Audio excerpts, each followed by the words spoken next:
Bueno, el doctor René Portillo Cuadra es un profesional distinguido que ha formado generaciones de abogados como catedrático, como docente y como vicerrector de la Universidad Tecnológica, que ha sido un férreo defensor de la institucionalidad democrática del país, que tiene una trayectoria de vida como un profesional de bien, un hombre de familia, que se ha sabido proyectar dentro de las instituciones que representan a la sociedad civil. Hicimos una especie de estudio de focus group, de análisis, de valoraciones, de encuestas, y todas apuntaban en su mayoría de que la ciudadanía estaba esperando que fuera un candidato a la vicepresidencia que no fuera necesariamente de las filas de nuestro partido. Se hizo todo ese análisis, se sometió a profundos estudios y entre personalidades muy distinguidas sobresalía la personalidad del doctor René Portillo Cuadra, como te digo, un profesional muy valioso, un hombre honesto que cada vez que yo lo conozco más, y porque en esta lucha andamos pues de un lado para otro, ¿verdad?, acompañados de nuestras familias. Cada vez que conozco más al doctor René Portillo Cuadra me doy cuenta que el partido tomó una sabia decisión en escoger a un hombre valioso como él. Bien, sí, de eso no hay duda, es una eminencia académicamente hablando. El doctor pues doctor René Cuadra tiene mucha trayectoria académica y incluso se ha preparado en otros países, tiene maestrías en el área jurídica, bien así, pero eso no se descarta. Sin embargo, la población no estaba acostumbrado, no lo miraba como una figura política, pero a medida que avanzan la campaña, pues, o la pre-campaña, pues yo creo que sí goza ya, o está ganando más aceptación. Doctor, un tema también que no podemos pasar desapercibido es el planteamiento o la posición que usted adopta frente a uno de los principales problemas de los salvadoreños. Me refiero a las maras. Usted fue bien categórico. ¿Cuál es su postura en este momento? Siempre hemos dicho que vamos a estar del lado de los ciudadanos, de la gente honesta, la gente trabajadora, que sufre el embate de la criminalidad, que es agobiada por robos, por extorsiones, por hurtos, por todo tipo de delitos. Hemos visto el fracaso en las políticas de seguridad pública del actual gobierno, donde artificiosamente se reducen los homicidios, pero cediendo privilegios a las personas que están privadas de libertad. Siempre vi con preocupación esta cosa, porque he sido testigo de familias que me abordan cuando estoy al interior del país, de una señora de una tienda que me dice que antes pagaba, por darte un ejemplo, $5 semanales y que hoy ya paga $10 semanales producto de la extorsión, porque he hablado con la señora que vende pan en la esquina del parque desde las 4 de la mañana hasta las 4 de la tarde y que también le ha ido incrementando la extorsión. Entonces dije yo, hay que tomar una posición firme en esta materia. Lo último que me ha dejado a mí atónito, yo digo estupefacto incluso, porque para mí fueron imágenes impresionantes las que pude ver en un reportaje de televisión, donde a 15 familias que habitan en el cantón Los Troncones los evacúan en camiones de la Fuerza Armada porque el Estado es incapaz de garantizarle la vida a estas personas. El caso de Panchimalco. En Panchimalco. La labor fundamental de un presidente es garantizar la vida y los bienes de sus ciudadanos. Después viene una serie de derechos, pero el bien más fundamental, el bien más preciado es la vida.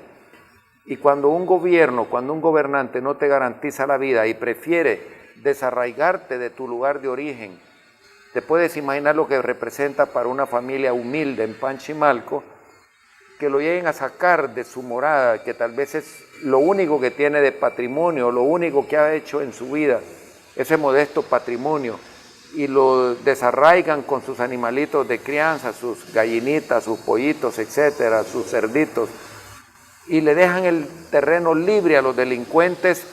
Eso significa como que estamos viviendo en un país al revés.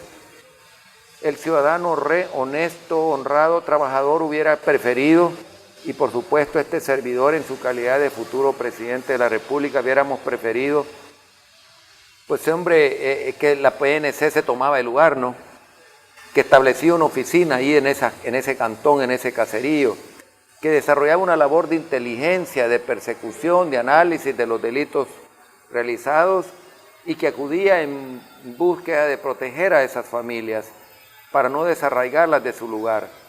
Pero cuando vemos esos hechos, pues el pandillero toma fuerza y dice, bueno, ya los sacamos de aquí, prefirieron llevárselos y yo puedo seguir con las mías. ¿Qué mensaje le envías a los habitantes que viven en las zonas alejadas o incluso aquí al interior de la capital? De que si las pandillas amenazan, te van a ir a sacar de tu vivienda para llevarte a otro lugar y dejarles el terreno libre a las pandillas. Yo creo que esas cosas no pueden seguir sucediendo. La PNC debe de ser una institución que debe de estar no solamente altamente capacitada, sino que también con todos los insumos para desarrollar su labor. Pero la Fiscalía debe de estar trabajando en la investigación del delito y los gobiernos locales deben de estar trabajando en los planes efectivos de prevención de la violencia. Nosotros hemos tenido el programa de prevención de violencia, prevención, mediación y seguridad ciudadana con un aporte de 5.5 millones del BID, de las agencias de cooperación de Naciones Unidas, y hemos logrado bajar la criminalidad en 2 sectores específicos que no te doy los nombres, porque tenemos organización de vecinos, porque hemos cerrado casas destroyer, que es donde operan los delincuentes, que son las casas o apartamentos que han abandonado las familias por amenazas, porque hemos recuperado los espacios públicos, iluminación, construcción de centros de convivencia, clases de computación, clases de inglés, clases de mecánica de obrebanco, de cosmetología, de bisutería, de masoterapia, clases ¿qué te puedo decir?, de costura, de moda y confección, etc. Entonces también hemos fomentado múltiple actividad cultural, deportiva, recreativa, hemos puesto una oficina de atención allí ciudadana, hemos puesto cámaras de vigilancia electrónica, hemos cerrado las casas destroyer, hemos hecho una labor preventiva intensa y hemos obtenido resultados importantes. Entonces, si esto ha sido posible hacerlo en la ciudad de San Salvador, en zonas específicas, ahí han estado las vedas de armas también, ahí han estado los patrullajes conjuntos disuasivos con la autoridad policial, proyecto de iluminación. Entonces, si lo hemos hecho posible en ciertas zonas específicas de la ciudad, pues con mucha mayor razón se puede ampliar a todo el territorio nacional, siempre y cuando disponiendo de recursos y buena voluntad y trabajando en coordinación con los gobiernos locales. Quizás eso fue lo que falló en la tregua, que hasta el momento dicen que se mantiene, sin embargo ya no hay participación o ya no ha salido a la luz pública los protagonistas, en el caso del padre Colindres y el señor Raúl Mijango. Sin embargo, ¿cree usted que un esfuerzo de esa naturaleza podría permitir la readaptación de los jóvenes que están involucrados con las maras, pero ya como un esfuerzo conjunto de gobierno, de municipalidades? Sí, yo creo que eso es importantísimo, la labor preventiva y la labor que es muy distinta a la labor de readaptación, pero de aquellas personas que renuncian a delinquir.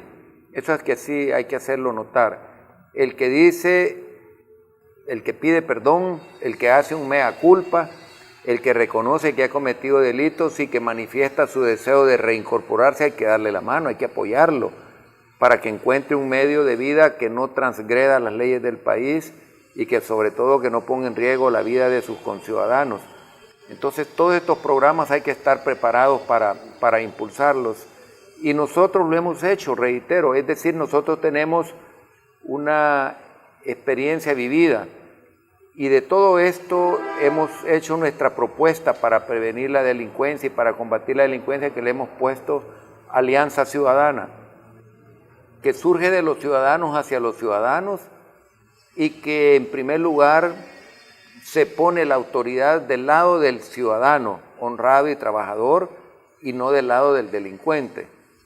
El delincuente nada más va entender de que se tiene que reincorporar a la vida cuando haya pagado por sus delitos. Pero esto no quiere decir que al delincuente hay que violentarle sus derechos humanos, yo no estoy abogando por eso. Hay que restringirle lo que la ley permite tampoco, no estoy hablando de esas cosas. Al delincuente hay que aplicarle siempre la ley, ya sea que esté afuera del recinto penitenciario o adentro del recinto penitenciario, pero tampoco privilegios, porque eso lacera también la dignidad de las personas que han sido víctimas de los delincuentes. Cuando tú ves a alguien dando una conferencia de prensa o en una iglesia evangélica, ¿qué pueden decir los parientes de las personas que ellos les violentaron su vida, pues hombre, se mostrarán molestos, frustrados con el actual sistema, proceder de justicia, de dar ventajas a los delincuentes y privilegios a los delincuentes.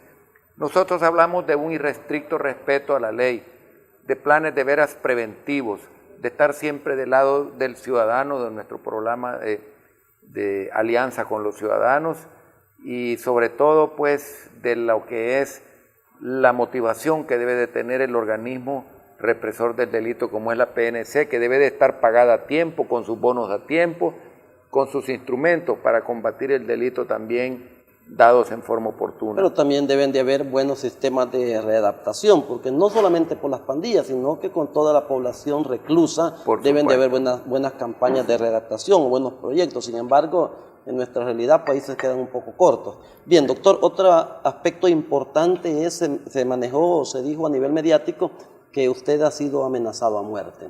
¿Confirma esto? Sí, no podría negarlo porque esta información se hizo pública, no porque este servidor quisiera hacerla pública. Se supo hasta 8 días después de que la situación se había presentado. Fue una información que una persona que yo aprecio mucho, el ministro de Seguridad, el ingeniero Ricardo Perdomo, se comunicó, estaba tratando de comunicarse conmigo y no le era posible, yo estaba en Metalío, y él se comunicó con el presidente de nuestro partido, el licenciado Jorge Velado, y con el doctor Donato Vaquerano, jefe de fracción de Arena en la Asamblea Legislativa, y le dijo que habían hecho unos cateos y habían detectado algunos planes que pretendían atentar contra mi vida. Yo notaba cuando estaba allá en Metalío, en esa actividad, que mi seguridad se acercó, hizo varios círculos más estrechos alrededor de mi persona y del grupo familiar que me acompañaba. Y vi también la movilización que se generó con autoridad policial en mi entorno. Siempre hemos tenido vigilancia policial y ahora ha quedado mucha más estrecha, mucha más estricta. Se han revisado los protocolos de seguridad, pero más que los protocolos de seguridad, yo confío mi vida al Señor, a Dios. Yo soy católico y confío en Dios que toda esta cosa pues no pasará de ser un mal momento y que podré seguir en mi lucha por recuperar El Salvador. Cualquier cosa la deposito en manos de Dios. No hago acusaciones contra nadie. Cuando estás en la posición que yo estoy, todo el mundo sabe los profundos, los conflictos de interés que genera una candidatura presidencial y sobre todo cuando se trata de la persona que lidera 22 encuestas de cara a la presidencia de la República. Hay muchas cosas en juego. El poder político es lo primero. Y no obstante, yo tengo adversarios muy fuertes en este sentido y que por su trayectoria de vida cualquiera podría decir que ninguna de estas cosas podría ser descartada. Yo lo dejo en manos del Señor y de las autoridades de la investigación.